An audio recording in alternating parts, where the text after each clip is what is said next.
talk to me. No, I'm sorry. It was my... I don't have anything to be sorry about. No, I think I should apologize. No, it wasn't you. It was me. I have been...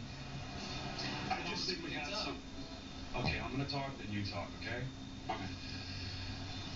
I want to be your teacher. I want to be your student. I have a cranial vault reconstruction tomorrow. I will be there. Good. Good. Great. I guess the plastic policy's back in action. Taking surgical ass and taking names. Oh, just, all right. Just do that. Great. Okay. All right. That's it. It's a little bit horrifying just how quickly everything can fall to crap. O'Malley wasn't a creep, okay? He ran out kicking all of our asses. Let's not Chief President right out of Kessler's hand.